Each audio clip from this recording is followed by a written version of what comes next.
ازيكم يا حلوين؟ عاملين ايه؟ ايه رايكم في الطاجن الجميل بتاعنا بقى ده النهارده؟ لسه سخن طالع مولع من الفرن، وعملنا جنبه بقى الفراخ بتاعتنا القمر دي. اوريكم كده الطاجن. بسم الله. زي ما انتم شايفين الجمال ده، المكرونه بتاعتنا مستويه وزي العسل. شايفين الجمال؟ تحفه بجد. عملناها بقى بطريقة مفيش أسهل من كده، ولا بقى عملنا سلقنا مكرونة كله في الطاجن وعلى الفرن على طول، ما خدتش في ايدينا نص ساعة. والفراخ الجميلة بتاعتنا دي عملناها برضو. اوريكم كده، بسم الله. شوفوا قد ايه اللحم بتاعها مستوي زي ما انتوا شايفين كده، ولا مدممة ولا اي حاجة، وطعمها بجد تحفة. حاجة بسيطة ادوق معاكم، فظيعة. دي حاجة كده بين الكنتاكي وبين الفراخ المشوية، هي اختراع جميلة جدا. ولا بقى عملنا الخلطة بتاع الكنتاكي اللي هي بقى يبقى فيه مواد سايلة ومواد جافة، لا مفيش الكلام ده. احنا عملناها في الخليط بتاعها واتحمرت في الزيت على طول من بعد الخلطة دي. عملت جنبها طاجن المكرونة الجميل ده بطريقة سهلة جدا، مفيش اسهل ولا ابسط من كده. اتمنى اللي ما يعرفنيش يشرفني في القناه بتاعتي، قناه اسمها مطبخ رانيا حسن. يا ريت تشتركوا في قناتي وتفعلوا الجرس. بس بحبكم في الله. نسمي الله ونصلي على الرسول ونشوف عملنا الوصفه الجميله دي ازاي. يلا بينا نبدا في الوصفه بتاعتنا على طول. اول حاجه كده انا عندي الدبابيس غسلاها طبعا كويس، وكنت نقعها في محلول النقع ومصفياها، وزي ما انت شايفه كده زي الفل، والدبابيس متصفيه كويس ما فيهاش اي سوائل. بنجيب بقى الطبق بتاعنا اللي هنشتغل فيه.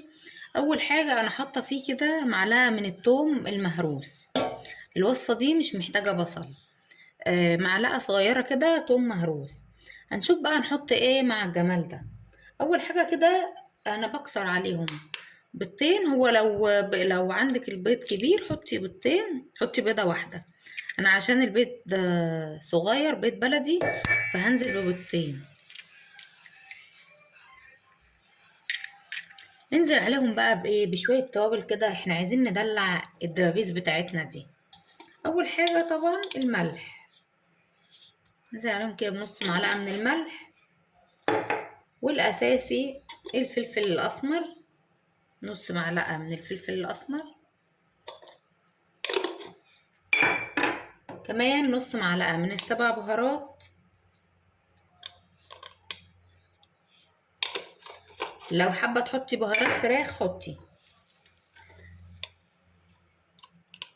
نص معلقه زنجبيل، لو عندك زنجبيل فريش كمان هيبقى جميل قوي. نص معلقه قرفه.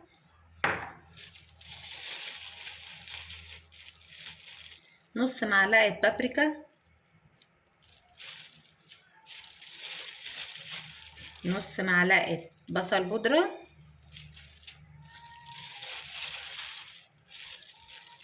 ونص معلقه توم بودره. طبعا انتوا هتحسوا ان التوابل بتاعتها كتير، لكن هي الدبابيس المقرمشه دي بتعتمد على التوابل. ننزل عليهم كمان بمكعب من مرقه الدجاج. لو عندك مرقه دجاج فوريه حطي نص معلقه.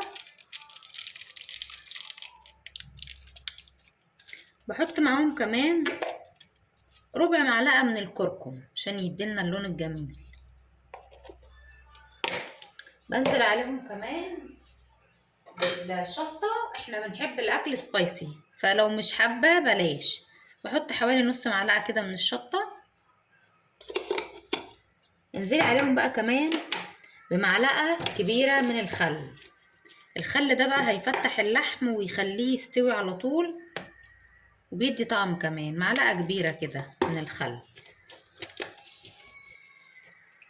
هننزل عليهم كمان بايه بقى، معلقة من العسل الأسمر، بيدي طعم حلو للفراخ، بيسكرها وفي نفس الوقت بيدي لون جميل كمان. وده كده بديل الصويا صوص طالما مش متوفرة عندنا. بنزل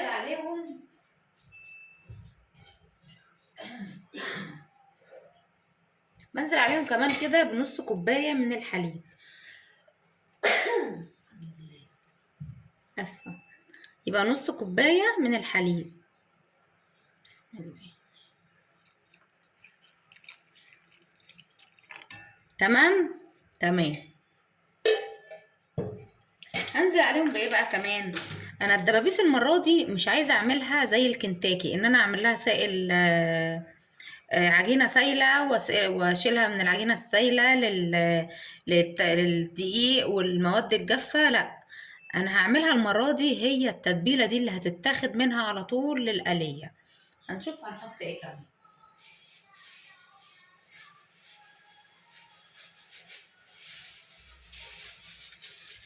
هنزل عليهم بقى بنص كوباية من الفيجيتار اللي احنا عاملينه مع بعض، نص كوباية كده. انا عايزة الخليط ده يبقى زي العجينة التقيلة، زي عجينة القرنبيط مثلا كده.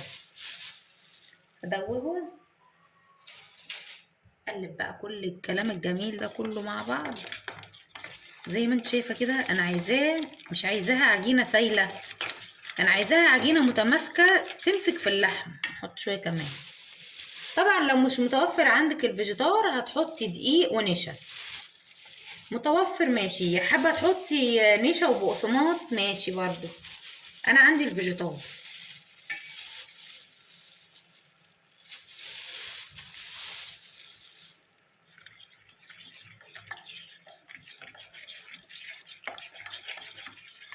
حلو قوي الجمال ده، ريحته تحفة، ريحة الخليط بجد تحفة.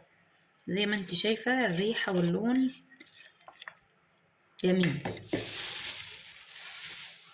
اجيب بقى الدبابيس بتاعتي، افتحها بقى كده بالسكينة فتحات بحيث تستوي على طول، لان طبعا الدبابيس دي هتتحمر في الزيت وهي نية. انا بحب افتحها كويس علشان ملاقيش اي دم اما اجي ناكل حتة الفرخة، منلاقيش دم او حاجة على العظمة فالواحد يقرف منها. نفتح بقى الدبابيس بتاعتنا كلها. الوصفة دي لو معمولة في الأجنحة هتبقى خطيرة، خطيرة بجد يا بنات. هتبقى أحسن بكتير من لما تعملي الفراخ نفسها. طبعا احنا عارفين ان الجناح أحلى حتة في الفرخة. أنا بفتحها كده فتحات كذا فتحة، لأن أنا ما بحبش ألاقي الفرخة يكون فيها دم نهائي. جربي الوصفة دي هتعجبك بجد.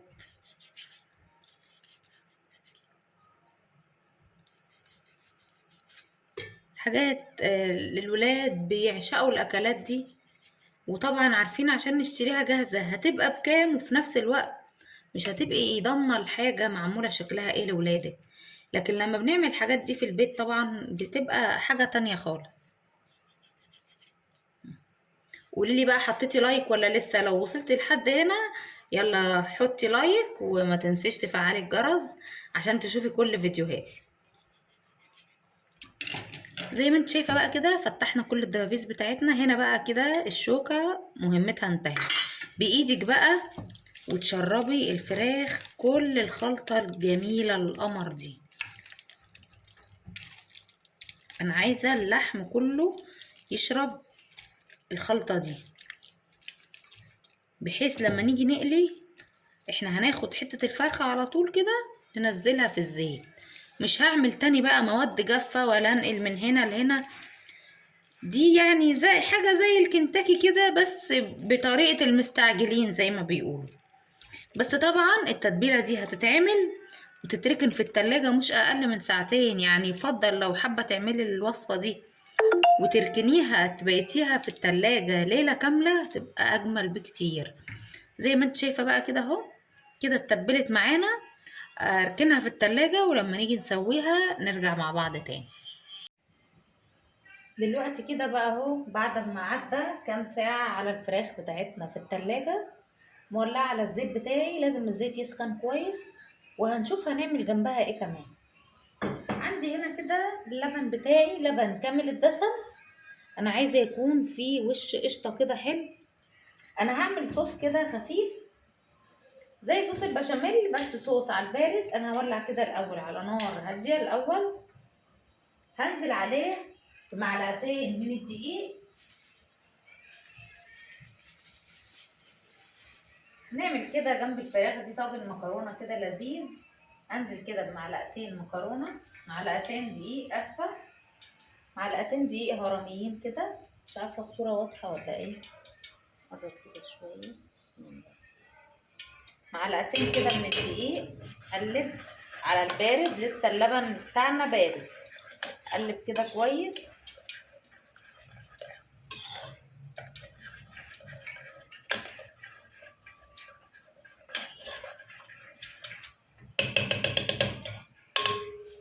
هنزل عليهم كمان بشويه شوربه كده. انا عندي شوربه، لو مش متوفر عندك وعايزه تحطي ميه حطي. انا عندي شوربه حلوه كده دسمه، هاخد الوش بتاع الشوربه ده يديلي طعم حلو للصوص بتاعنا. هنزل عليه كمان بمكعب.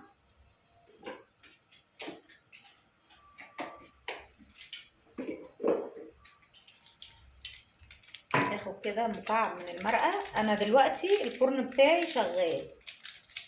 ناخد مكعب كده من المرقه معاها، ونحط كمان معاها رشه من الفلفل الاسمر.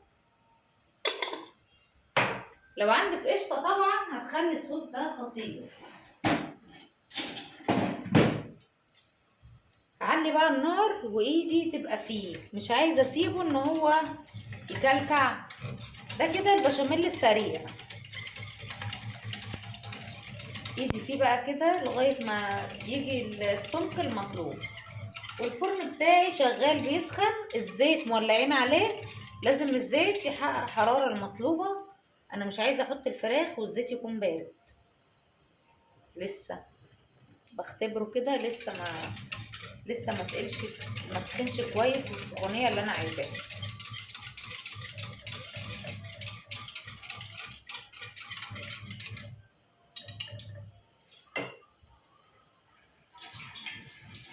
وطبعا نظبط الملح بتاع الصوص بتاعنا ده.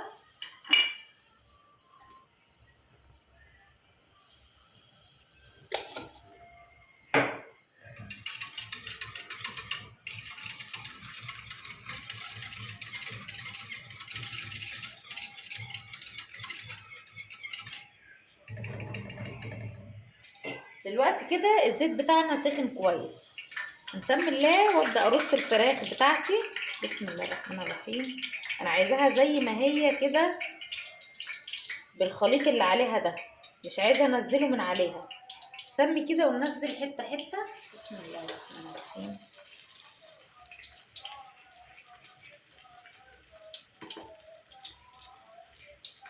بسم الله. طبعا ما ننزلش بيه مره واحده، مش عايزين الزيت يبرد مننا.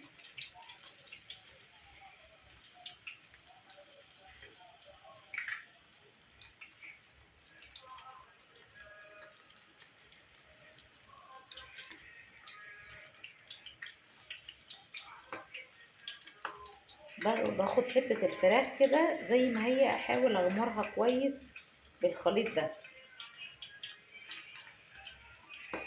برضو ننزل كده قطعة قطعة في الزيت، انا مش عايزة الزيت يبرد.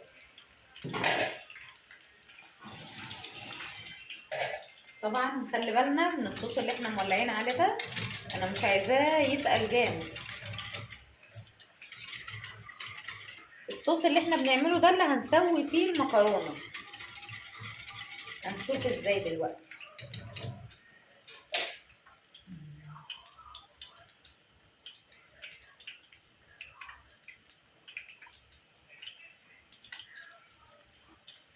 الزيت كده يسخن كويس، ننزل بحتة كمان.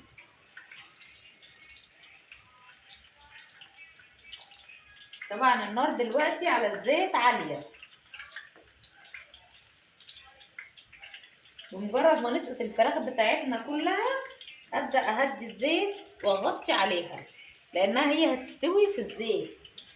طبعا الفراخ بتاعتنا نيه.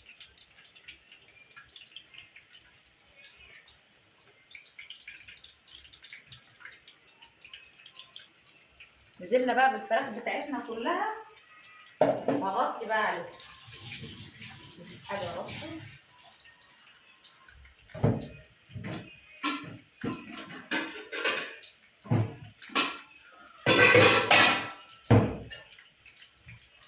غطي عليها. انا مش عايزه اقلب الفراخ خالص، الفراخ زي ما هي كده، زي ما انت شايفه كده. ما تقلبيهاش خالص، سيبيها زي ما هي، مش هنقلبها دلوقتي خالص.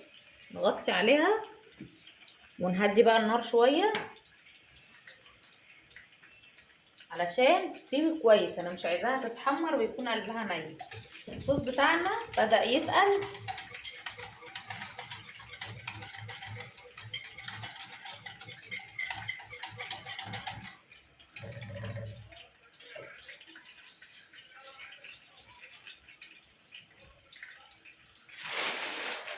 جهز حاجتي كده اللي هستخدمها جنبي. عندي المكرونه،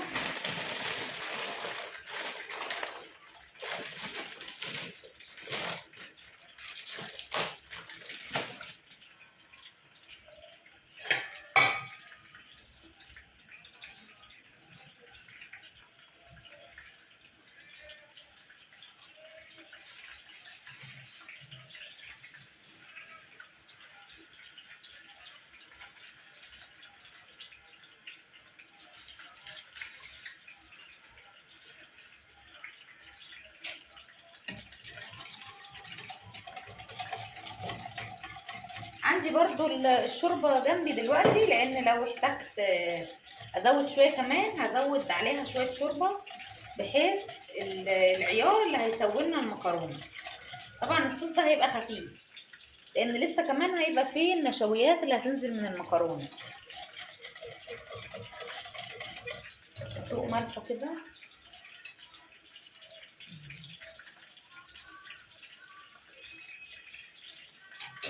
مظبوط جدا. طبعا الصوص ده كل ما كان اللبن بخير وكده وحلو، كل ما كان طعمه اجمل. يعني حاولي الحاجات دي تجيبي لها لبن، ما تجيبيش اللبن المعلب. حاولي تجيبي لبن من عند لبان تكون انتي بتثقي فيه.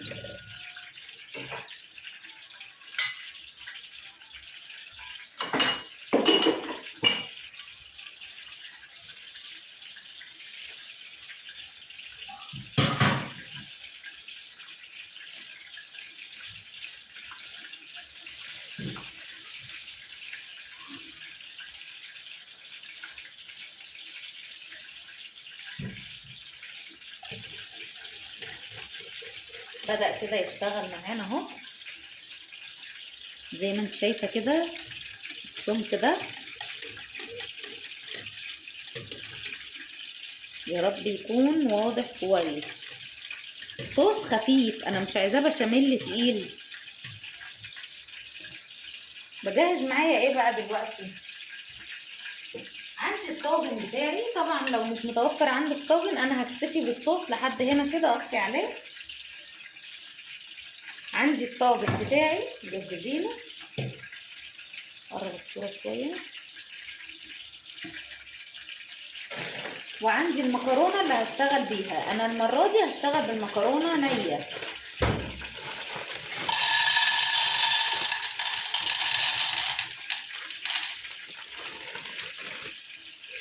وعندي هنا العصاج ده انا كنت عاملاه معاكم قبل كده وركناه في الفريزر.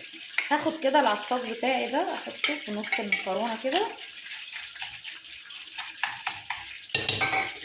وابدا انزل عليه كمان شويه مكرونه كمان. طبعا الفرن بتاعنا دلوقتي سخن.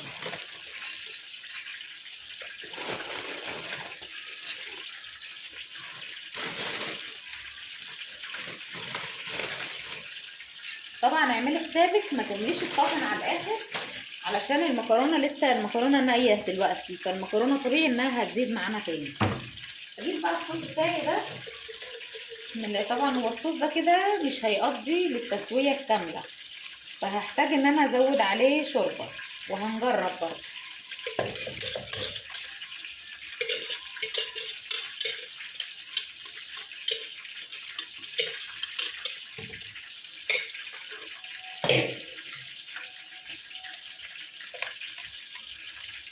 او لا، مش هنحتاج.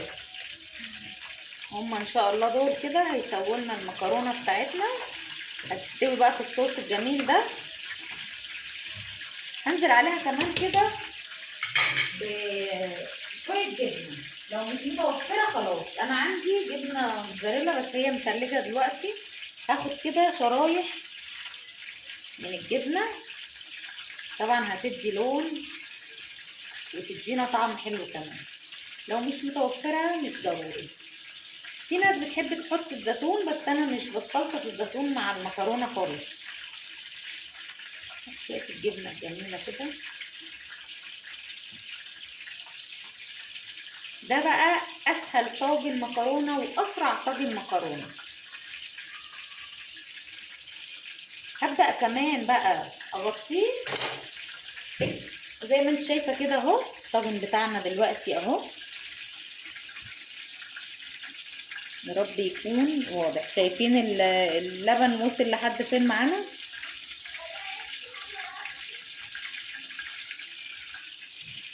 اجيب بقى الفويل واغطيه.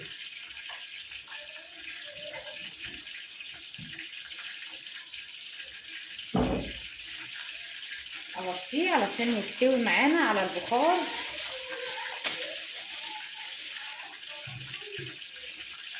بسم الله.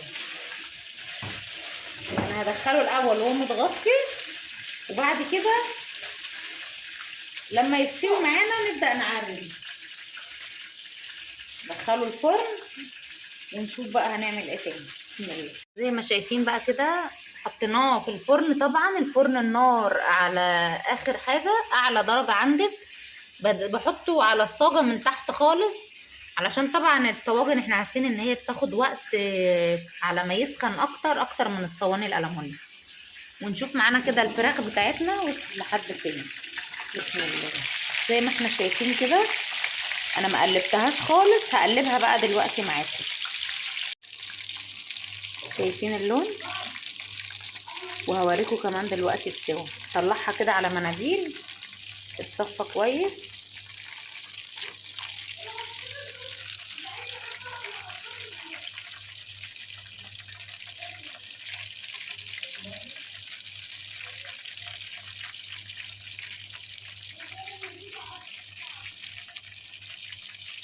انا بالنسبه لي السوا بتاعها كده تمام.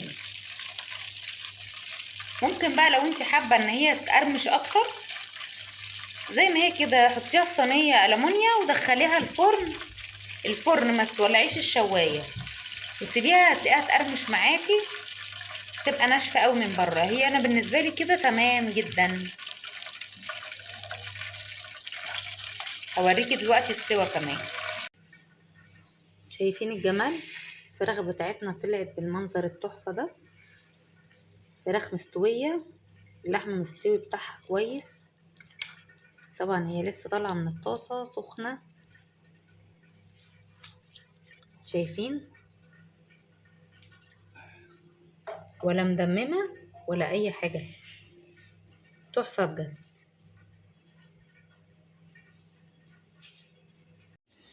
يلا بينا نبص على الطاجن بتاعنا كده. بسم الله.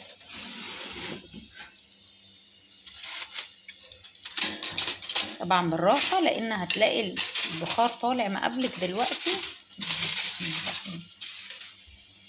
شوف بس المكرونه بتاعتنا دخلت في السوا ولا لسه. هي شكلها لسه شويه، بس انا بقى كده هي لسه شويه. انا هعريها واسيبها عشان انا عايزه الوش بتاعها ينشف.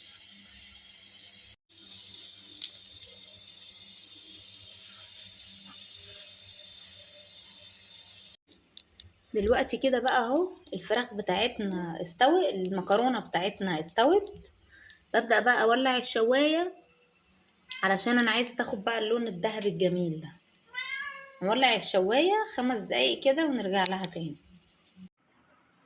زي ما انتوا شايفين بقى يا حبايبي، النتيجة طلعت بالجمال ده. بجد المكرونة كانت مستوية مظبوط والصوص بتاعها مظبوط، كانت تحفة بجد. اتمنى تجربوا الوصفة بتاعتي دي، بجد هتعجبكم. زي ما انتوا شايفين كده السوا الجميل ده فظيعة. والفراخ بتاعتنا كمان طلعت سواها كويس، ولا دممت ولا اي حاجة، وكانت نتيجتها تحفة. اتمنى تجربوا الوصفة بتاعتي، ولو عجبتكم ما تنسوش تدعموني بلايك. بحبكم في الله، والسلام عليكم ورحمة الله وبركاته.